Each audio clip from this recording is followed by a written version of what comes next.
Assalamualaikum warahmatullahi wabarakatuh. Saudaraku yang beriman dan dirahmati Allah. Ambisi Israel untuk menguasai tanah suci Palestina, sampai menghancurkan rumah sakit, gereja, bahkan masjid tak luput dari serangan Israel, semua dilakukan untuk mencapai ambisi menguasai Palestina, tanah suci yang diyakini milik nenek moyang mereka. Palestina menjadi tanah suci karena ada banyak nabi yang punya hubungan dengan tanah tersebut. Siapa sajakah mereka? Tonton dan simak video ini hingga akhir agar kalian tidak gagal paham dan tersesat. Mari kita mulai dari nabi yang diberi gelar Bapa Tauhid, yaitu Nabi Ibrahim alaihissalam. Beliaulah nabi yang pertama kali meyakini bahwa di dunia ini hanya ada satu Tuhan. Yang pantas disembah bukan berhala, bukan matahari, apalagi raja seperti yang dilakukan oleh orang-orang di sekitarnya. Saat itu karena ajarannya inilah Nabi Ibrahim alaihissalam banyak dibenci oleh kaumnya, bahkan penguasa saat itu. Beliau lalu dibakar hidup-hidup, tapi Allah Subhanahu wa Ta'ala menyelamatkan kekasihnya itu. Beliau lalu berhijrah ke Palestina, di sanalah Nabi Ibrahim alaihissalam hidup bersama keluarganya. Hingga akhir hayat, makam Nabi Ibrahim alaihissalam dan Siti Sarah bisa kita temukan di Masjid Al-Khalil Hebron. Di sebelah barat Hebron terdapat sebuah pohon yang dinamai Ark of Ibrahim, dan dianggap sebagai saksi Nabi Ibrahim alaihissalam memasang tenda, selama beliau melakukan perjalanan. Pohon tersebut diperkirakan sudah berumur 5.000 tahun, kalau Nabi Ibrahim alaihissalam dikenal sebagai orang yang mengenalkan Tauhid, maka Nabi Lut alaihissalam adalah orang pertama yang mengikuti ajaran beliau. Beliau hidup di tanah Syam, tepatnya di Palestina.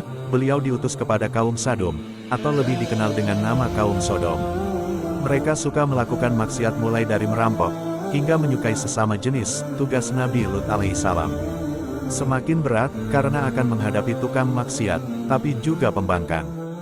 Nabi Lut bahkan diancam akan diusir dari tanah Syam, jika masih berani mendakwahi mereka.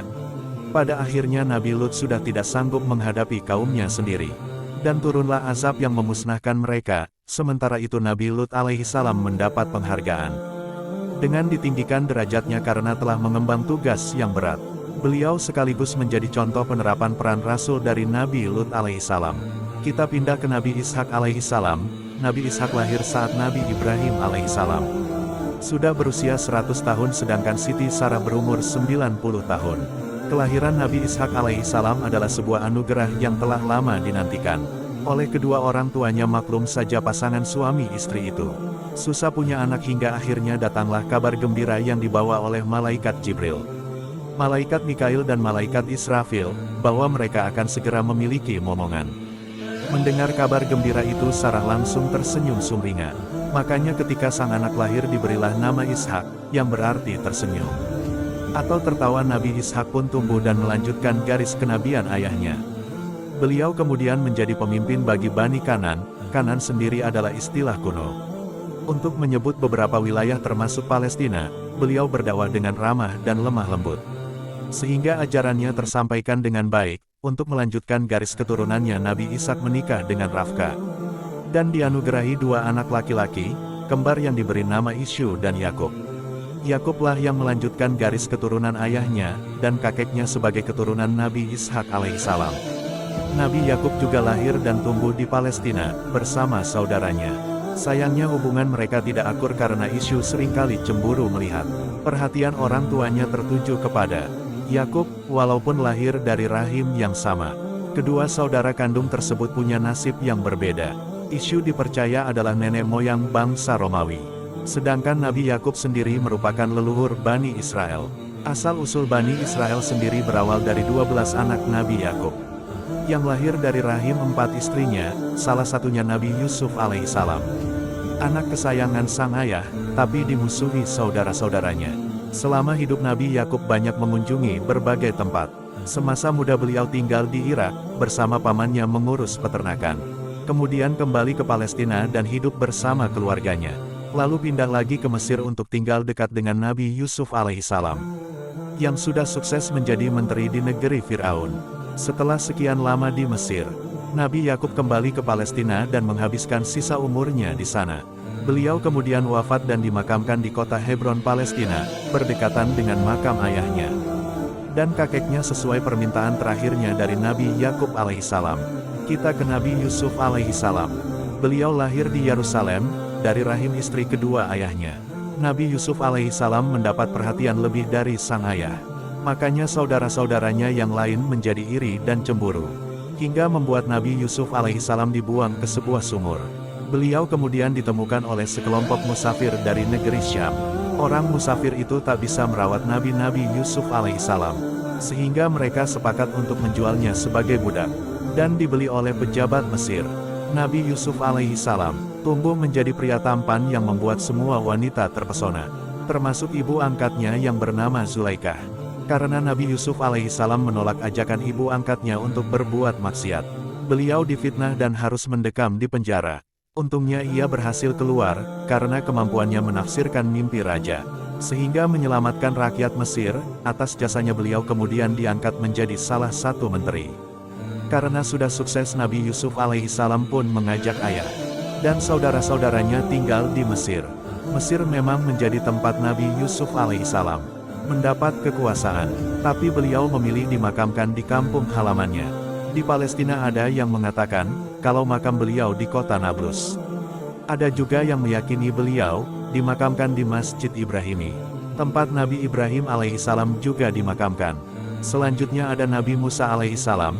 Beliau dikirim untuk menyelamatkan Bani Israel dari kekejaman Fir'aun. Sayangnya Bani Israel malah membangkang kepada Nabi Musa alaihi salam sampai-sampai saat ditinggal. Sebentar saja mereka sudah menyembah patung anak sapi dari emas. Nabi Musa alaihi salam sangat marah saat itu. Tapi Nabi Musa alaihi salam tetap mengajak mereka masuk ke tanah yang dijanjikan.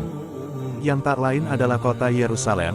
Sayangnya mereka tak mau karena takut berhadapan dengan raja yang berkuasa. Di Yerusalem saat itu, Bani Israel malah menyuruh Nabi Musa alaihissalam. Dan Allah subhanahu wa ta'ala saja yang berangkat ke sana. Karena peristiwa itu Nabi Musa alaihissalam benar-benar tak bisa menahan emosinya. Dan membiarkan Allah subhanahu wa ta'ala mengazab kaumnya. Alhasil Bani Israel tak pernah sampai di tanah yang dijanjikan. Mereka tersesat dan berputar-putar di gerun selama 40 tahun. Hingga akhirnya Nabi Musa alaihissalam wafat. Sayangnya tak ada yang tahu di mana makam beliau berada. Rasulullah Shallallahu Alaihi Wasallam hanya menyebutkan bahwa Nabi Musa alaihissalam meminta didekatkan dengan tanah suci atau Baitul Muqaddas, tanpa menyebutkan secara detail lokasinya. Dari Abu Hurairah, Rasulullah Shallallahu Alaihi Wasallam bersabda, "Seandainya aku ke sana, pasti akan kutunjukkan kepada kalian keberadaan kuburnya yang ada di pinggir jalan, di bawah tumpukan pasir merah." Selanjutnya ada Nabi Daud alaihissalam. Beliau lahir setelah masa kenabian Nabi Musa alaihissalam. Dan Nabi Harun alaihissalam, beliau tinggal di kota Bethlehem. Awalnya kemampuan beliau menjadi seorang pemimpin diragukan oleh Bani Israel. Dan Raja Talut pemimpin sebelumnya, tapi beliau mampu menepis semua keraguan itu. Saat itu Raja Talut menghadapi musuh yang kuat dan sulit dikalahkan bernama Jalut. Sang raja kemudian memerintahkan Daud untuk menghadapinya. Dan benar saja Jalut berhasil dikalahkan, lalu Daud pun diangkat menjadi raja saat berusia 40 tahun. Beliau diangkat juga menjadi nabi. Salah satu mukjizatnya adalah suaranya yang merdu dan indah, lantunan suara Nabi Daud alaihi salam. Saat membaca kitab Zabur mampu membuat orang-orang yang sakit menjadi sembuh. Gunung-gunung ikut memuji Allah subhanahu wa ta'ala. Dan besi menjadi lunak. Beliau akhirnya wafat di usianya yang ke-100 tahun lebih. Dan dimakamkan di Baitul Maqdis. Lalu ada Nabi Sulaiman alaihissalam, yang merupakan anak Nabi Daud alaihissalam. Beliau lahir di Yerusalem. Dan diberikan mukjizat istimewa, yaitu bisa bicara dengan hewan dan mampu mengontrol jin.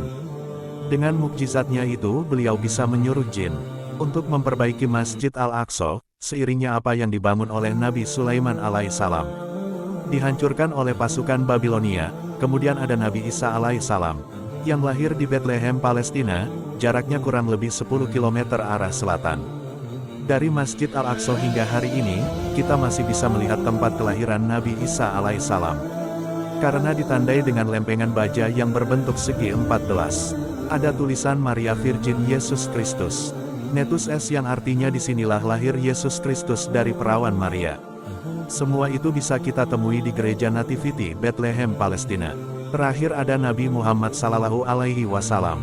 Saat peristiwa Isra Mi'raj sebelum Nabi ke langit ke-7. Rasulullah Shallallahu Alaihi Wasallam singgah di Masjid Al-Aqsa. Menunaikan salat di Masjid di Al-Aqsa, beliau sekaligus menjadi imam dari para nabi dan malaikat Allah Subhanahu wa Ta'ala. Setelah selesai melaksanakan salat, Rasulullah Shallallahu Alaihi Wasallam kembali melanjutkan perjalanannya naik ke langit ketujuh untuk menerima perintah salat 5 waktu. Saat singgah di Masjid Al-Aqsa, Rasulullah Shallallahu Alaihi Wasallam mendapatkan burak yang dikendarainya di dinding sebelah barat Masjid Al-Aqsa. Kini dinding tersebut dijadikan sebagai tembok ratapan oleh orang Yahudi. Melihat ada 10 nabi yang punya kaitan dengan Palestina, memperkuat bahwa Palestina memang bukanlah tanah sembarangan, bahkan disebutkan sebagai tanah yang diberkahi. Salah satunya ada di dalam surah Al-Isra ayat 1. Maha suci Allah yang telah memperjalankan Hemp-Nya pada malam hari dari Masjidil Haram ke Masjidil Aqsa, yang telah kami berkahi sekelilingnya agar kami perlihatkan kepada adanya sebagian tanda-tanda kebesaran kami. Sesungguhnya Dia Maha mendengar, lagi Maha melihat.